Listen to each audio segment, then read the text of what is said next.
Balat balabar kawat burinya, dina dinten Jumaah kamari ping 4 Februari 2022, para patani endok di wewengkon Kacamatan Cikancung, Kasumpingan Bupati Bandung Dadang Supriyatna.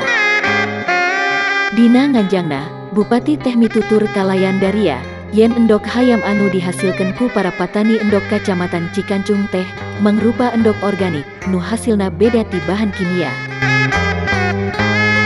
Bupati Dadang Supriyatna ngembohan, ieu teh endok anu sehat, dina hasilna beda jeung bahan kimia, katinggal tina warna rupina, boh kolesterol, boh proteina, eta sahandapen batas aman minimal. Bupati anu dalit di Gentera Kang DS oge nandeskun, upama warga Kabupaten Bandung rek meli endok organik, hasil ti Kacamatan Cikancung, mangga tiasa ngahubungi wae Dinas Pertanian. Mangga uningaan ka Dinas Pertanian, urang jununkun, margi okta kernatos aya, sareng pasarna oge jelas.